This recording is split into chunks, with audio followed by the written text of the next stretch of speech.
Hi there, during this session my aim is to expand on the ideas of simple harmonic motion and try and place a mathematical equation behind that, so therefore we can do some further work and kind of more deeply understand what's going on.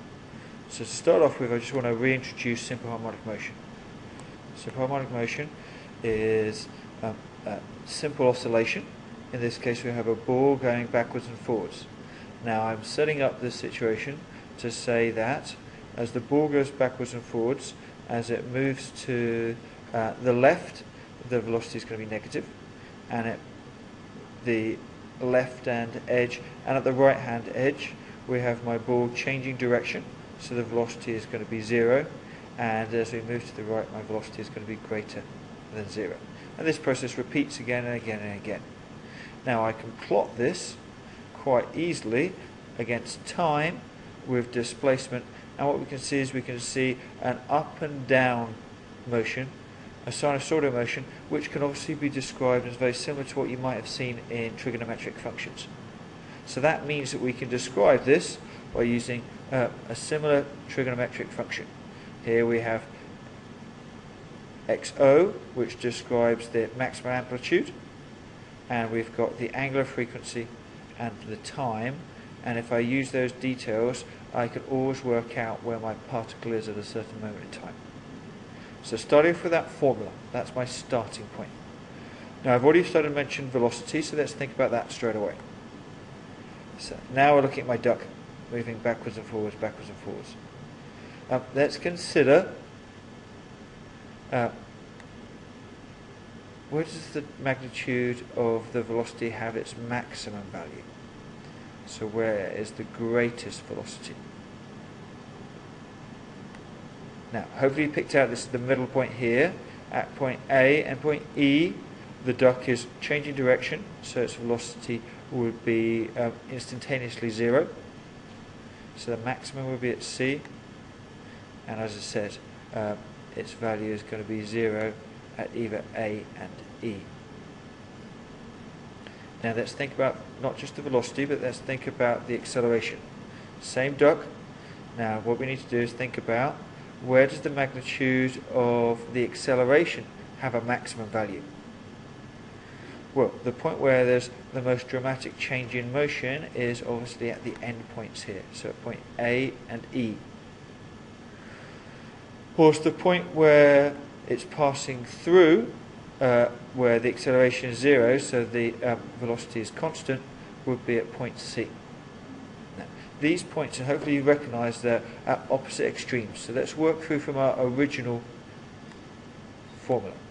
If xt equals the amplitude, so I'm using A now, times the cosine of omega t, and I've got a Latin O there, and that's just to show a phase shift. And we'll talk about that a little bit later on. I'm just imagining if one of our waves doesn't start exactly either at 0 or at their maximum amplitude. So we're going to have a little shift there, and I'll talk about that in a moment. So therefore, if I know that that is the displacement, what I can do is I can differentiate that if I need to. If you're not comfortable with differentiation, don't worry, but it's to recognise that those two extremes need to be switched. So that means suddenly my velocity is still related to time. It goes through the same cycle of motion, but it's out of phase. So that means whenever the x is maximum, or the displacement is maximum, the velocity is minimum, and vice versa. Okay, so just explain the phase change. Finally, I can think about acceleration. Acceleration will have another phase change. So now we're looking at the cosine. So we've gone cosine, sine, cosine, and this time the value for the acceleration at a certain point in time is due to the amplitude times the angular frequency squared times that cosine function. For those who are, I guess, spotted it straight away, they may recognize that as it happens, that cosine function, when it's at its maximum, cancels down or goes down to 0.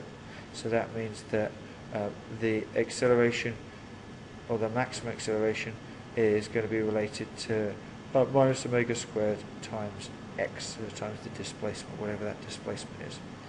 Because remember, the amplitude times cosine, the cosine rule is relating to the position. So I can simplify that to work out the acceleration.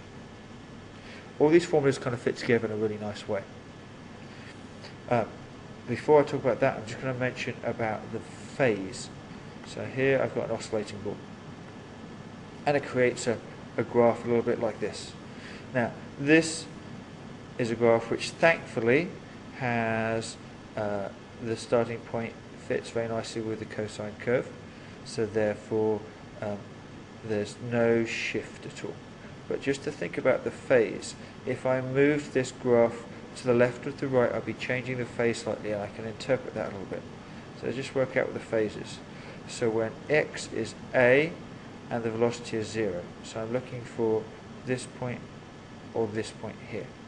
Okay. So in that situation, I've got to think about when x is a positive a and the velocity is 0. So which one of these best describes that? Well, the best describing point of the first example is just at our starting point there.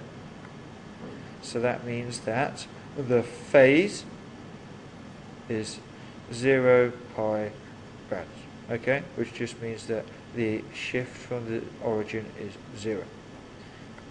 Let's look at another location now. Another ball, another graph. This time I want to find the phase of the ball when x equals 0 and the velocity is less than 0. So what we have here is, here are my options. Think about which one you think it is. So we need an x equals 0 and the velocity is going to be less than 0. So that means it's a negative number. So that means it's going to be this location here. Now if I think about this location, one full cycle is 2 pi. That means half a cycle is 1 pi, and 1/4 of a cycle is going to be 0.5 pi radians. So that's how far through the cycle we've gone. So that means the answer is C, 0.5 radians. So as I said before, all these formula come together in quite a nice way. We'll come back to the idea about force and displacement. We'll look at springs during the next session. But if I have a formula which follows the cosine function, so if I follow the cosine function, and the examples we've got here are the cosine function as it happens. Oh, skipping back there. We see that x, which is the position of a particle, is equal to the amplitude times the cosine angular frequency times time. And then the velocity follows, and then the acceleration follows. Okay, so here is, so here we have the velocity.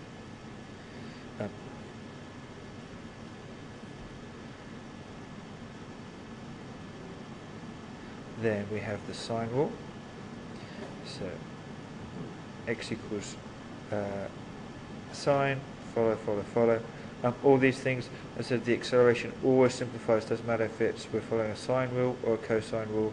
So acceleration equals minus the angular frequency squared times the position. Just a quick note here, velocity of simple harmonic motion can also be calculated using a little bit of trigonometry, which I'm not going to worry about, but the formula is important, is the angular frequency multiplied by the square root of the amplitude minus the location squared of the particle we're talking about. So those are all the ideas that you need to be able to describe a wave. Let's just go for a moment and try and describe a wave effectively. If I look to this wave, I'd go through a number of steps, and I've shown the steps explicitly here. First of all, I'm going to use this as a cosine curve. Okay. The amplitude of the curve, well, I have a maximum value of 3, so I can put that 3 into there. The period from the graph is from this location to this location is 2 seconds. So that means I can work out the angular frequency, which happens to be pi.